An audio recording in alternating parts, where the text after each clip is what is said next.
Hello, friends, and welcome back to another episode of our podcast. Today, we're diving into a very crucial and informative topic about the dark side of social media. I hope you'll enjoy our conversation and learn a lot from it. If you do learn something, try implementing it in your own life to improve yourself. By improving your English, you'll also gain some knowledge. I promise you won't be disappointed if you stick around till the end. Before we begin, let me ask you a question. Which social media platform do you use the most? And which one do you think is the best? Feel free to share your thoughts in the comments below. Well, the dark side of social media is something that often goes unnoticed. Social media can have negative effects on our mental health and well-being. Constant comparison with others, cyberbullying, and addiction are some of its dark sides. Hi Tom, it's been a while since we last saw each other. You look tired. Are you feeling okay? Hey Daisy, yeah, I've been feeling a bit off lately. Some of my friends pointed it out to me, and now I'm starting to take it seriously. I'm sorry to hear that. Is there anything going on that might be making you feel this way? Have you been taking good care of yourself lately? I've been feeling a bit lost lately. I've been spending most of my time at home and not doing much physical activity like I used to. It's making me feel a little down, you know? I understand your situation, and I'm here to help. I recommend taking a break from online video games and limiting your social media use to the extent possible. Additionally, consider taking a short walk outside to refresh your mind and improve your mood. These simple steps can have a significant impact on your overall well-being. Wow, great tips. Hey Daisy, don't you use social media or play video games? I don't like to play games online. How about you? I enjoy playing games online, as you know, but I can understand why some people might not like it. What about social media? Do you use it often? Yes, I do use social media, but I think there should be a limit to its usage. It can be a bit overwhelming at times. When something is overwhelming, it feels like too much or too intense. Imagine trying to carry a huge pile of books all at once. It's too much for you to handle comfortably. Similarly, when someone says social media can be overwhelming, they mean it feels like there's too much information or it's too stressful to handle. I completely understand. It's important to find a healthy balance in everything we do, especially when it comes to social media. I never felt that I was wasting my valuable time from my life. Yeah, it's definitely a serious problem. Nobody talks openly about this topic. Now, tell me, how much time do you spend on social media every day? I don't really count how much time I spend on social media, but if I had to guess, I'd say about 4 to 5 hours each day. How about you, Daisy? Well, as I mentioned earlier, I'm not very active on social media. I usually spend around 20 minutes to an hour, but not more than that. I like to limit my time on social media and focus on other things. It's important to maintain our relationships in real life and not just on social media. What do you think? Do you prefer having a real conversation with your friends or just tagging them on social media? Honestly, I completely agree with you, Daisy. Personal conversations definitely feel more genuine and meaningful. I've been trying to make more effort to connect with my friends offline. It's just so much more fulfilling than a quick tag or comment online. Absolutely, Tom.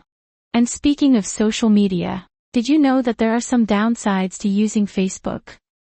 Some studies have shown that excessive use of Facebook can have a negative impact on our mental health and well-being. Really? I didn't know that. What kind of negative effects are we talking about? Well, constantly comparing ourselves to others on social media can make us feel unhappy or inadequate. Additionally, the more time you spend on Facebook, the worse you'll feel. People tend to compare themselves with others who receive more likes on their posts. which can make them feel their own lives are less exciting or colorful in comparison. I heard about some researchers, Holly B. Shakia and Nicholas A. Christakis, who studied how using social media affects people's well-being. They found that having a good social network in real life is good for people's well-being, but spending more time on Facebook is bad for physical and mental health and life satisfaction. They also found that people who give more likes and click on more links tend to have lower well-being. That's interesting. So, spending a lot of time on Facebook can actually make us feel worse? Exactly. Not only that, but there are also issues with privacy. Many people feel disappointed with their own lives when they see other success or happy news on Facebook. It drains their mental strength to take life positively. Hey, have you ever heard about TikTok addiction? I heard that it's more addictive than Instagram or YouTube. Is that true?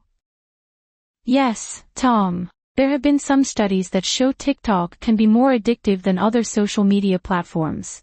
One of the reasons for this is that TikTok uses an algorithm that shows users the content they are most likely to enjoy, keeping them engaged for longer periods. That's interesting. I've also noticed that some of my friends spend hours scrolling through TikTok videos.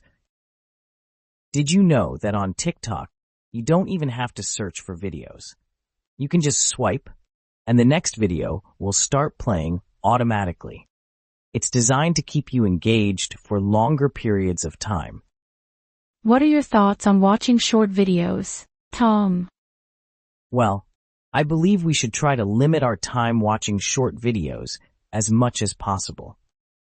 Yeah, it's really easy to get sucked into watching them for hours. Sometimes, we just need to be aware of how we're spending our time and make a conscious effort to prioritize things that are more productive or fulfilling. Absolutely. And speaking of addictive behaviors, it's not just adults who are affected. Kids can get hooked on online games too.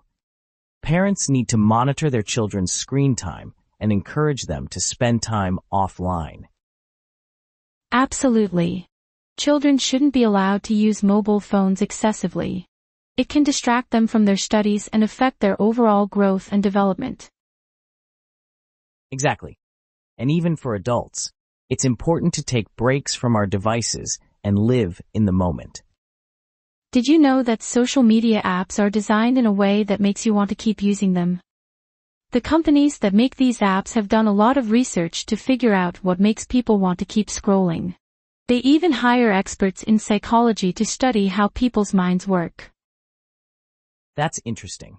So, what kind of things do they do to keep people using the apps?